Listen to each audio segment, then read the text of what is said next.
Look at this graph. This is the Greenwich Mean Time graph. It splits the world map into sections and assigns each section with a time zone, i.e. what country follows what time. Now, if we were to zoom in to our little red dot, our assigned time zone would be GMT plus 7. But if we were to Google our time zone, we are in GMT plus 8. How and why?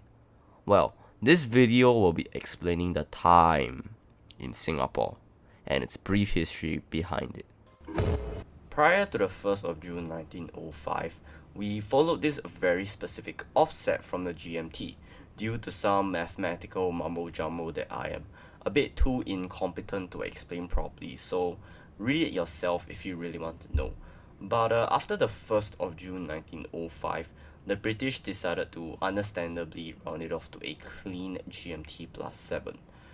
Jumping roughly 27 years later in 1920, a 30-minute offset was introduced by Sir Lawrence Gulliman in accordance with daylight saving time. Now, if you don't know what daylight saving time is, let me explain. So, the simplest way to describe daylight saving time is that you're essentially starting your day earlier so that you can end the day earlier. The aim of daylight saving time is to allow for people to be exposed to more sunlight after work. So for example, let's imagine Singapore following GMT plus 7. Its sun rises at 6:16 am and sets at 6:20 pm. Meanwhile, the Singapore we know of today would have our sun rise at 7:16 am and set at 7:20 pm instead. So theoretically, if you were to work a 9 to 5, you would have more hours of sunlight in the current Singapore. Now, let me state this first. Though this is a good thing, we are geographically supposed to be following GMT plus 7. This means that we are naturally depriving our Singaporean bodies of an hour of sleep. Back to the 30-minute offset, for some reason this ruling did not pass, and so Singapore was still GMT plus 7, and it was only 22 years later that they approved of an official offset, this time only being 20 minutes instead of 30 minutes. So, Singapore was now at GMT plus 7:20. Eventually, on 1st of September 1941, we extended the offset time to GMT plus 7:30. Once Singapore fell to the Japanese in 1942, we would shift the time zone to GMT plus 9 to follow Tokyo time.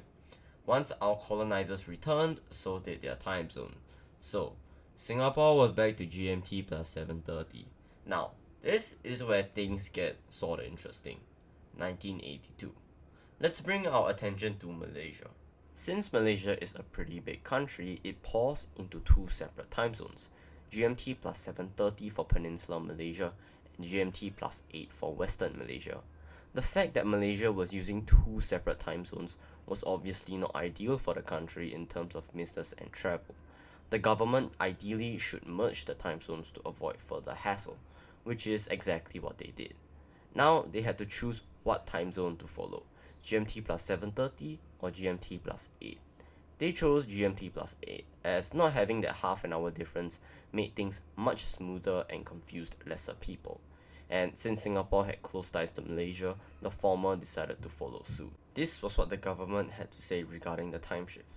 In view of the many close ties between the peoples and governments of Singapore and Malaysia, and to avoid inconvenience to businessmen and travelers, the government has decided that Singapore will also adjust its present time half an hour ahead on January the 1st, 1982, so that both countries have a common time zone. Aside from reasons involving Malaysia, China and Hong Kong also used GMT plus 8. And as you know, business done there with these kinds of countries give us the big bucks. So that's mostly the story about time in Singapore. The fact that we are technically missing out on some amounts of sleep could potentially be brought up as an issue in current day Singapore, since sleep deprivation is not uncommon here. But honestly, business and money means more nowadays than geography, which strictly isn't a bad thing, but what do I know? Thanks for watching.